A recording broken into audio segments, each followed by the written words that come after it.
Lorsque nous avons repris l'entreprise, il a fallu donner tous nos biens en garantie. On avait 47 et 48 ans pour avoir un emprunt de la banque qui ne suffisait même pas à couvrir le fonds de roulement nécessaire à l'activité normale de l'entreprise. Donc c'était un risque énorme.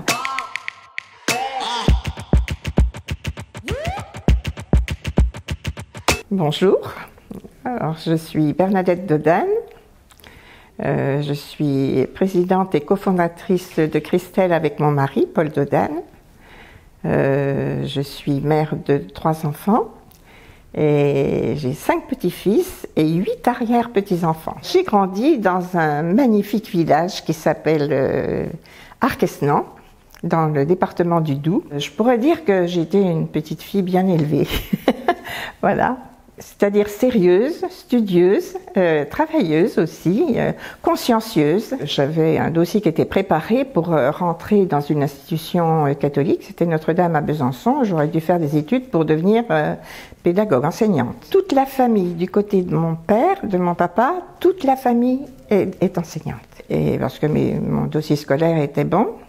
Et puis j'ai un papa qui, à l'annonce de mon départ, a fait une dépression très grave. Voir partir à 35 km leur fille unique, c'était trop dur pour mon père. J'ai pris la décision de ne pas partir. Et il fallait quand même que j'assure mon avenir et j'ai pris des cours par correspondance.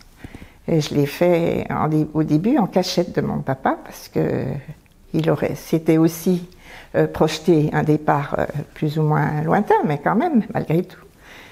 Et puis un jour, il a découvert l'enveloppe des exercices corrigés.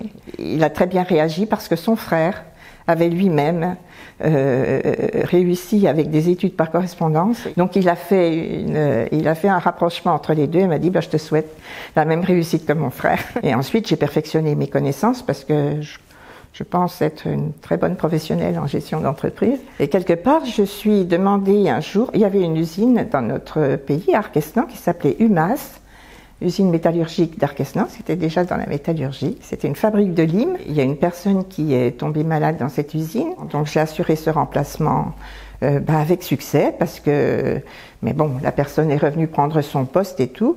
Mais peu de temps après, 2 ou 3 mois après, c'est le patron qui est venu me chercher. Mes parents étaient contents parce qu'en même temps, je travaillais, mais je restais quand même près d'eux. J'ai rencontré mon mari à 18 ans et puis nous nous sommes mariés. C'était en 1961. Je peux vous dire que les femmes qui travaillaient, c'était pas toujours c'était un peu tabou quand même. Hein.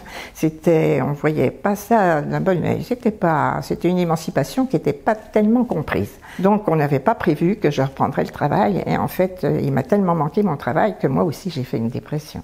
Et que le médecin a convaincu mon mari qu'il fallait que je reprenne mon travail parce que j'en avais vraiment besoin, malgré la naissance de notre premier enfant. Donc j'ai fait pendant une vingtaine d'années des travaux d'expertise comptable à la quarantaine, c'est-à-dire quand mes enfants sont partis faire des études supérieures à Strasbourg, mes aînés, les 2 aînés, j'ai trouvé que c'était intéressant mon boulot, mais malgré tout j'étais assez enfermée et que je manquais de contact. Et j'ai cherché à faire un bilan de compétences et je l'ai fait bien sûr avec quelqu'un qui était vraiment très très bien et qui en fait m'a pas lâché parce que à la fin de notre entretien qui a duré une après-midi, il m'a dit vous partez pas, vous venez avec moi vers le directeur du centre de formation où se passaient les bilans de compétences. Et il m'a emmené vers le directeur et a dit écoutez, je crois que cette dame elle est vraiment taillée pour la pédagogie. Donc je suis restée comptable bien sûr, hein, et puis je suis devenue formatrice et conseil d'entreprise. C'est à ce titre-là que le sous-préfet de Montbéliard et le préfet de région me demandent une étude de faisabilité et de viabilité dans 2 coopératives ouvrières qui sont installées dans le Nord-Franche-Comté, issues bien sûr du groupe JAPI. Le groupe JAPI, ça a été la 2e entreprise française à l'époque napoléonienne de fabrication d'articles de cuisson qui a fait faillite en 1979. Et puis, d'anciens salariés de JAPI qui n'avaient pas retrouvé de travail ont décidé de réouvrir leur entreprise. Ils ont redémarré leur fabrication de casseroles et ils ont réussi. Et Christelle est née comme ça, en mars 1983 et je suis rentrée comme ça, mais bon, c'était quand même une catastrophe et on ne voyait pas le tunnel. Le bout du tunnel, c'était un tunnel, mais vraiment noir, noir, noir. Et on n'en voyait pas le bout et je le savais, j'avais fait l'étude de faisabilité, j'avais dit que c'était non viable, ça avait redémarré dans des conditions qui ne permettaient vraiment pas d'avancer au niveau de la rentabilité en production et puis même de l'organisation du travail et tout ça. Il fallait tout revoir. C'est Paul, mon mari, qui a sauvé la situation. Je lui ai demandé d'aller visiter l'usine puisque Paul, c'est un technicien, concepteur industriel.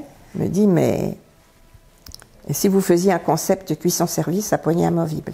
La partie principale, l'article de cuisson, une fois libéré de son accessoire, poignée ou anse, présente une ligne pure, contemporaine, qui permet le service à table, sans déparer les plus belles tables.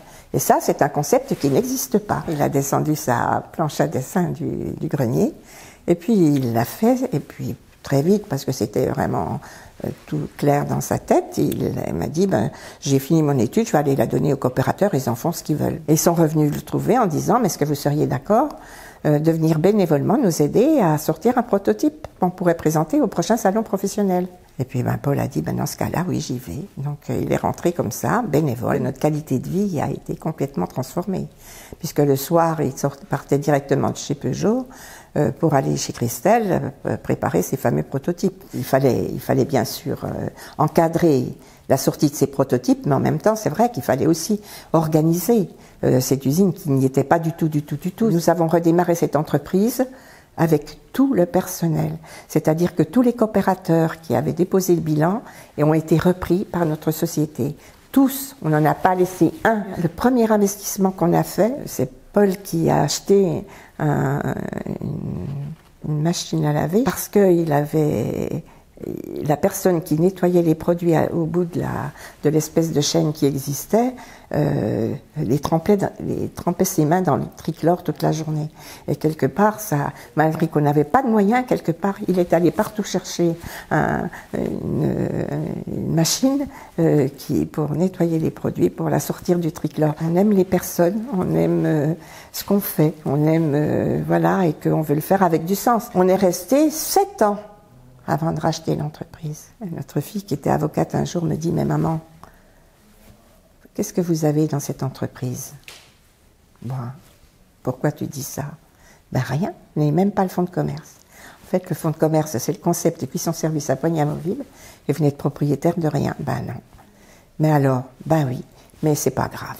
Ce qui comptait pour nous, c'était de sauver l'entreprise et de la développer, et de développer l'activité et l'emploi. Et quand même, ce concept de cuisson-service à poignée amovible a son succès. Même la concurrence nous l'accorde en disant, vous avez complètement boosté le marché. Les commandes sont de plus en plus importantes. On arrive à référencer nos produits dans les grandes centrales. C'est une réussite, parce qu'on est quand même parti d'une friche, d'une ruine industrielle. Je peux vous dire, il a quand même fallu, à un certain moment, lorsque nous avons repris l'entreprise, il a fallu donner tous nos biens en garantie. On avait 47 et 48 ans pour avoir un emprunt de la banque qui ne suffisait même pas à couvrir le fonds de roulement nécessaire à l'activité normale de l'entreprise. Donc c'est un risque énorme. Moi, je sais que j'ai passé beaucoup de nuits blanches.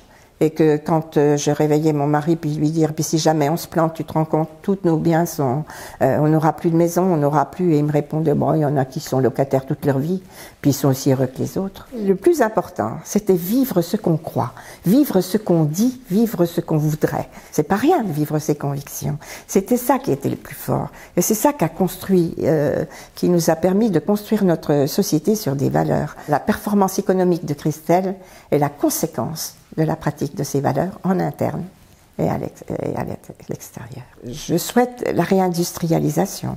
À ce titre-là, je m'y engage aussi, puisque je reçois des milliers de jeunes dans notre entreprise pour leur redonner le goût du faire, leur redonner le goût de l'entreprise, de l'industrie. Et c'est vrai que j'insiste beaucoup pour dire qu'il faut développer Origine France Garantie à travers le monde et lui donner la puissance que ça mérite. Parce que fabriquer en France, il y a de quoi être fier de le faire.